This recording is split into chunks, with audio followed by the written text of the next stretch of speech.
नमस्कार दोस्तों, study with Dev channel में आपका स्वागत है। दोस्तों, इस वीडियो में आज से हम विश्व भूगोल की जो सबसे इम्पोर्टेंट कड़ी है मैपिंग, इस पे चर्चा करेंगे। मैपिंग एक बहुत ही खास चैप्टर है। इस मैपिंग से ही ज़्यादातर क्वेश्चन बनते हैं। इस मैपिंग को हम अलग से ही हम प्लेलिस्ट बना देंगे, लेकिन यह विश्व भूगोल का ही हिस्सा है। विश्व भूगोल को हमने 3 पार्ट में पढ़ाया है। विश्व भूगोल, दूसरा जलवायु विज्ञान के रूप में, ये भी विश्व भूगोल है। तीसरा है विश्व भूगोल मैपिंग के रूप में हम कराएंगे। इसको भी हम अलग प्लेलिस्ट में रखेंगे। जैसे जलवायु विज्ञान को हमने अलग प्लेलिस्ट में रख दिया है, इसको भी, मैपिंग को भी हम करते हैं। तो आइए शुरू करते हैं मैपिंग।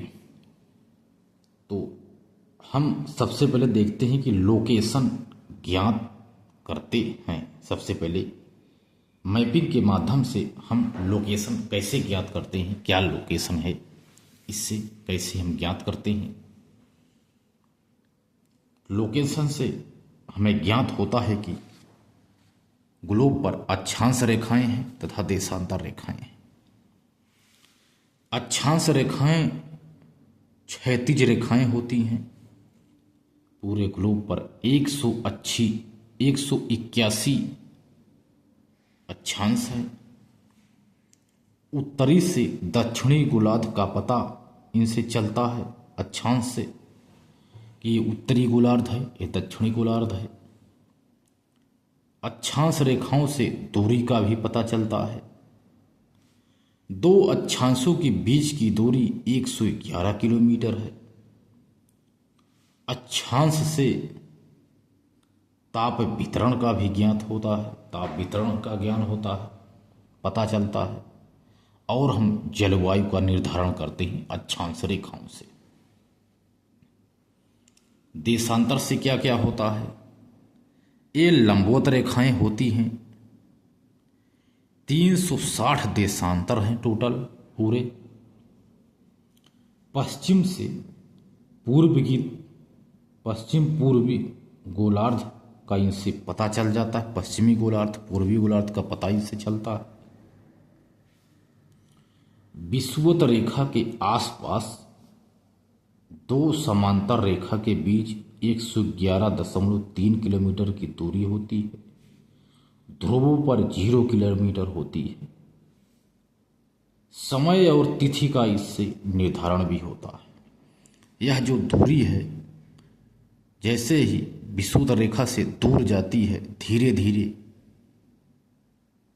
जहाँ ध्रुव पर पहुंचती तो वहाँ चौड़ाई उसकी 0 किलोमीटर हो जाती है।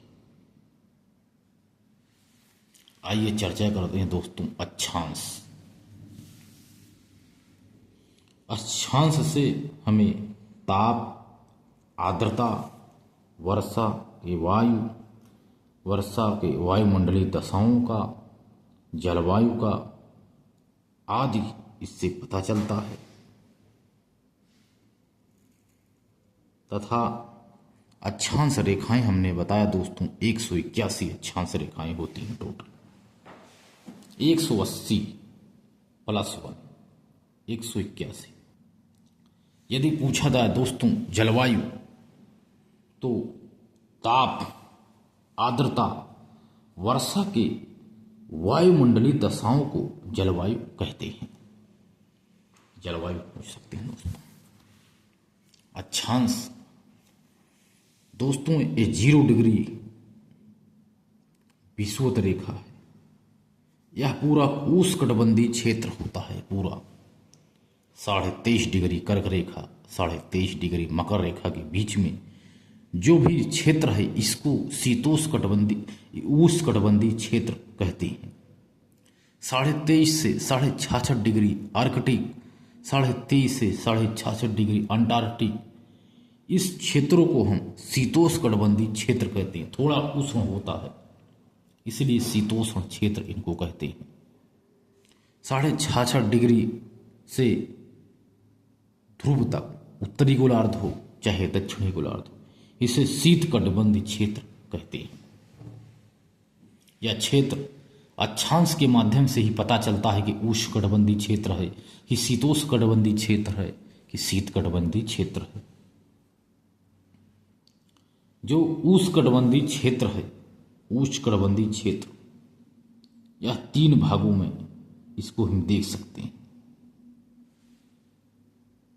मरुस्थलीय क्षेत्र, उष्णकटिबंधीय क्षेत्र तथा मानसूनी जलवायु क्षेत्र, 3 तरह के यह क्षेत्र होता है। जैसे यहाँ 3 भाग में इसको बांटते थे, और यहाँ एक इस क्षेत्र को ऐसे 1 2 3, चाहे इस क्षेत्र में हो थोड़े से 5 डिग्री तक। यहाँ आर्द्र उष्णकटिबंधीय जलवायु क्षेत्र पाया जाता है। यहाँ इस क्षेत्र के अंतर्गत इस साइड में, जो इस साइड में पूरा, यहाँ गर्मी में वर्षा होती है और यहाँ पतझड़ वाले वन पाए जाते हैं। ये टोटल पूरा जो क्षेत्र है यहाँ, ये मानसूनी जलवायु वाला क्षेत्र है। और यहाँ से यहाँ तक यह उष्णकटिबंधीय घास का मैदान या सवाना आदि यहाँ ज़्यादा पाया जाता है। पश्चिम वाला क्षेत्र पूरा मरुस्थलीय क्षेत्र होता है। हमने देखा दोस्तों ने निकाल दिया। 0 डिग्री से थोड़ा 5 डिग्री तक, 7 डिग्री तक यहाँ आर्द्र उष्णकटिबंधीय जलवायु क्षेत्र पाया जाता है। 30 डिग्री तक हमने 0 से 5 के बाद 30 तक हमने निकाला दोस्तों, 3 भागों में जैसे बांटा है। इधर यही है, निकाल के यहाँ रख दिए, यही क्षेत्र है, यहाँ से निकाल कर रख दिए यही क्षेत्र 30 डिग्री तक। ये इसके बाद इधर देखते हैं शीतोष्ण वाला क्षेत्र, चाहे इधर वाले उठा लो चाहे इधर वाला, 30 से यहाँ 60 के बीच में शीतोष्णकटिबंधीय क्षेत्र को बाहर निकाले तो लंबाई के क्रम में 3 पट्टी है। जो 30 से 45 के बीच में क्षेत्र है, इसे भूमध्य सागरीय क्षेत्र कहते हैं। यहाँ ठंडी में वर्षा होती है, इसे रसधार फल वर्षा कहते हैं। इसके बाद 45 से जो 50 तक है, 50-55 तक यहाँ शीतोष्णकटिबंधीय घास के मैदान पाए जाते हैं, जैसे स्टेपी टाइप। इसके बाद 60 डिग्री तक यह पश्चिम यूरोपीय जलवायु क्षेत्र है। इसे पछुआ पौने के कारण यहाँ पर साल भर वर्षा होती है। यहाँ हमने देखा दोस्तों अक्षांश से। इसके बाद देखते हैं शीत कटिबंध। शीत कटिबंध भी 2 भागों में बांटा गया है। शीत कटिबंध को 2, टैगा जल क्षेत्र, टैगा जल क्षेत्र निकाल लिए टुकड़ा, टैगा जल क्षेत्र पाया जाता है। यहाँ शंकुधारी वन पाए जाते हैं। तथा इसके बाद टुंड्रा जल क्षेत्र पाया जाता है, यहाँ लाइकेन वगैरह मिलता है। दोस्तों अच्छा से देखा। आइए देखते हैं पर्वत। पर्वत भी होते हैं। पर्वत दोस्तों 3 प्रकार के होते हैं, वलित पर्वत, भ्रंश पर्वत, ज्वालामुखी पर्वत। वलित पर्वत संपीड़न की शक्तियों के बने होते हैं, जैसे राकी पर्वत तथा एंडीज पर्वत। हमने दोस्तों इसका अलग से क्लास स्पेशल पढ़ाया है, लेकिन इसमें डिटेल बता रहे हैं, थोड़ा सा शार्ट बता रहे हैं। भ्रंश पर्वत खिंचाव व तनाव की शक्तियों से जो बने होते हैं, इनको भ्रंश पर्वत कहते हैं। इनका आकार ऐसे होता। ज्वालामुखी पर्वत लावा से जो निर्मित पर्वत होते हैं, जैसे ये सब, इन्हें ज्वालामुखी पर्वत कहते हैं। तीनों एक ही पर्वत के अंतर्गत कई पर्वत श्रेणियां है, इनको ही कार्डिले, अगर जहां श्रेणियां हैं एक ही पर्वत के अंतर्गत कई पर्वत श्रेणियां हैं तो इसे कहते हैं कि यह कार्डिलेरा, कि यह कार्डिलेरा है, पर्वत हो गया। अब देखते हैं पठार। पठार भी ऊपर उठी समतल भूमि को ही पठार कहते हैं। जो कुछ समतल भूमि है थोड़ी सी ऊपर उठ गई है, इसी को ही पठार कहा जाता है। ऐसे उठ जाती हैं, ऐसे। पठार दो तरह के होते हैं, अंतर पर्वतीय पठार तथा गिरिपदीय पठार। अंतर पर्वतीय पठार के अंतर्गत कोलोरेडो का पठार बना, जिसे कोलोरेडा का पठार। गिरिपदीय पठार का उदाहरण है पेंटागोनिया का पठार। ये पठार के बारे में भी हमने देखा है दोस्तों। ये सभी अक्षांश, ये सब मैपिंग अभी थोड़ा शार्ट कर पढ़ा रहे हैं, बाकी मैपिंग शुरू करेंगे। प्रायद्वीप किसे कहते हैं? तीन ओर से घिरा जल से भूभाग को प्रायद्वीप कहते हैं। जैसे ये है, इधर भी जल, इधर भी जल, इधर भी जल, इसे प्रायद्वीप कहते हैं। तीनों तरफ से या जल से घिरा होता है। खाड़ी किसे कहते हैं? खाड़ी तीन ओर से भूभाग से घिरा चौड़ी पट्टी खाड़ी है। जैसे जल क्षेत्र है, तीनों तरफ से जल का क्षेत्र है, तीनों तरफ से यह देखिए, इधर से इधर से इधर से घिरा, एक ही तरफ खुला, इसे ही खाड़ी कहा जाता है। अब देखते हैं सागर। जल, वह जल का भाग जिसमें नदी आकर गिरती है, इसे सागर कहते हैं। महासागर, सागरों का समूह ही महासागर कहलाता है। स्थल अवरुद्ध सागर यानी झील